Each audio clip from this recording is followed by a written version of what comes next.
per unique tool parameter set. Add circuit breakers for failing dependencies, rate limits/timeouts and tool. 5xx/auth failures, with short time windows and a defined cooldown. Validate agent outputs with strict schema checks before any tool execution, ESP. Silently before any write actions. Add policy gates, use allow lists for tool usage in each run phase, and block AC. Tie-ins when required. Enriched fields are missing. Implement stop and report behavior, set run status to stopped, record a trigger_reason, and store last known good context plus the next planned action. That got blocked. Test each trigger with controlled failure cases, timeout simulation, forced 429 responses, malformed tool outputs, and verify the run stops within your configured ceilings. Rollout conservatively, enable breakers first with conservative thresholds, then tighten after you confirm the system stops spirals as expected. Create an operator runbook page that maps trigger_reason values to the next AC. Tie-in you take, wait for cooldown, fix auth, review tool schema, or retry after dependency recovery. Build this stack once, test it like you mean it, and treat it like seatbelts you don't want to find out it works only after the crash.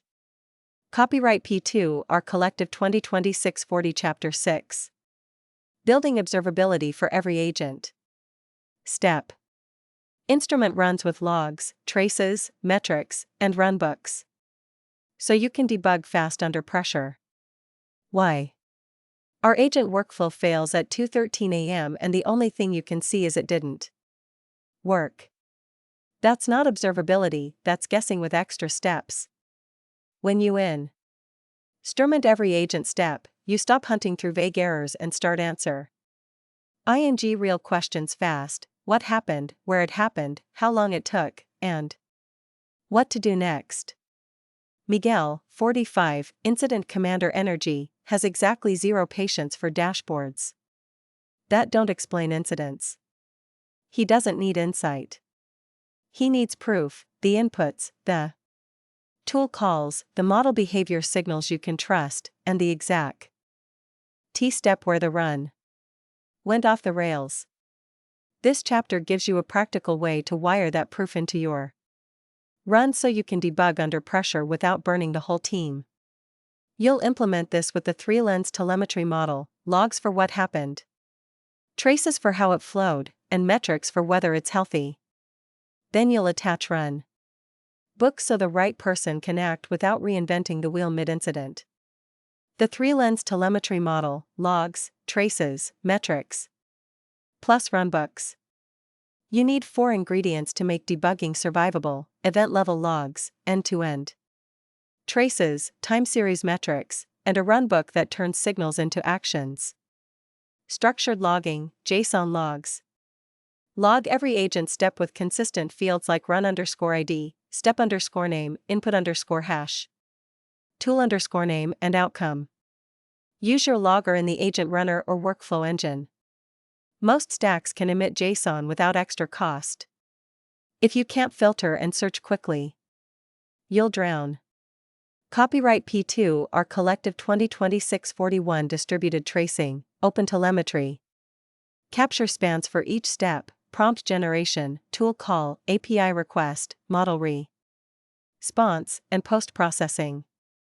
OpenTelemetry is free, and you can export to a tracing backend you already use or pick later. Metrics, time series monitoring. Track latency, error rates, retries, and cost signals per step and per run. Use Prometheus, or a hosted equivalent, both have free tiers. Metrics tell you when things break before users file tickets. Runbooks, action sheets. Write if this happens, do this for the top failure modes you actually see, rate limits, tool timeouts, schema validation failures, and model output issues. Keep runbooks in the same place your team checks during incidents, wiki, repo, or an ops channel doc.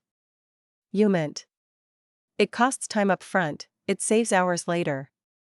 Correlation IDs, run_ID and trace_ID. Generate a stable run_ID at the start of every agent run and propagate it through logs, traces, and tool calls. This costs nothing and fixes the biggest observability failure. Disconnected evidence.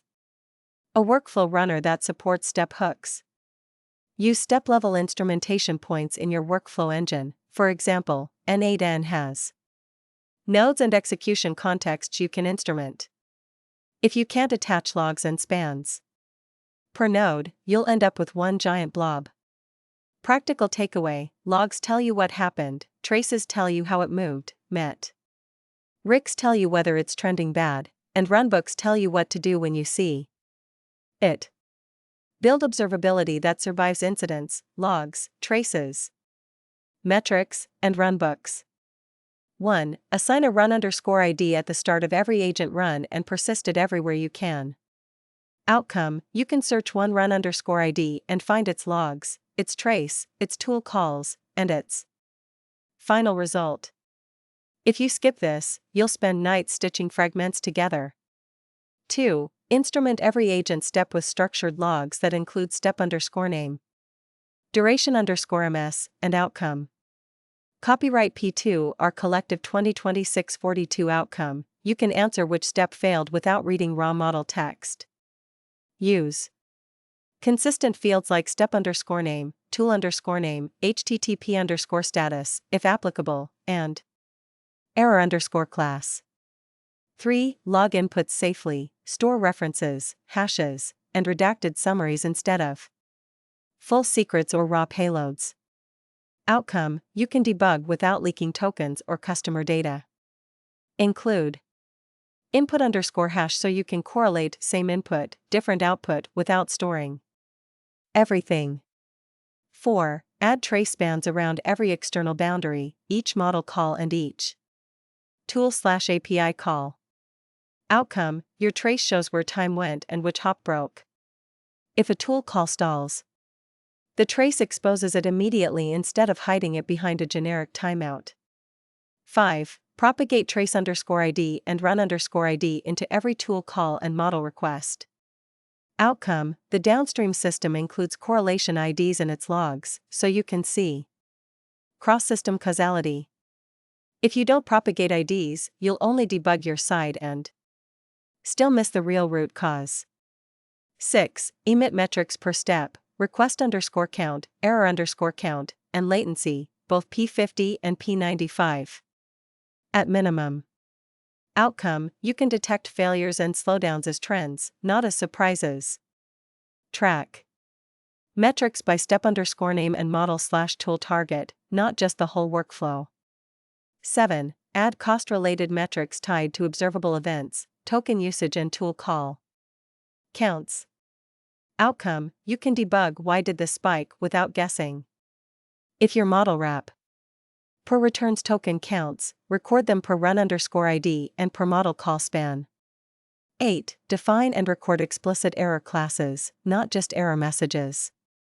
Outcome: you can group failures into actions, rate limit error, tool timeout error, schema validation error, model output parse error, author error. When engineers try to grep error strings, they fail under pressure. 9. Create runbooks for the top 5 failure modes you expect in production. Outcome: the on-call engineer knows the next action in under 5 minutes. Include checks, thresholds, and the rollback or mitigation steps. Common top failures: rate limits, tool timeouts, invalid tool arguments, model output that fails parsing, and upstream auth failures.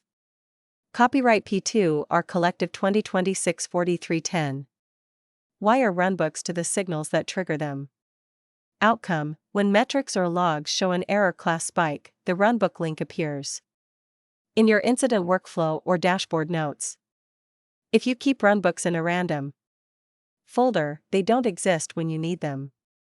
11. Add one debug snapshot artifact per failed run, store the step that failed plus the relevant redacted context. Outcome: you reproduce the situation without rerunning risky side effects. For exam. PLE, save the tool call payload after redaction and the model output that failed. Schema validation. 12. Run a controlled failure drill before you ship to production. Outcome, you prove the evidence chain works, run_ID search works, traces show the failing span, metrics increment, and the runbook tells you exactly what to do. This is how you avoid career-ending untested agent in prod launches. Miguel-style reality check, if you can't answer what failed and what do we do next. From your observability stack in one pass, you don't have monitoring, you have a liability. Ask yourself this after each step: can I explain this incident to another engineer? Only my logs, traces, metrics, and the runbook? If the answer is no, fix the miss. Link, not the story. Cheat sheet, what to track and how to decide what to do. Next. Core identifiers. Run_ID, one per agent run, use it to connect logs, traces, and artifacts. Trace_ID, one per end-to-end trace, use it to see the hop that burned time. Logs, search fields that matter. Step_name, always present, you need it to pinpoint the failing node. Error_class, always present, group failures into actionable buckets. Duration_ms, always present, find slow steps before they become outages. Tool_name/http_status, always present for tool calls, you need it to separate timeouts from auth issues. Copyright P2R Collective 2026-44 input_hash, always present, compare same input runs without storing sensitive payloads. Traces, what you inspect first.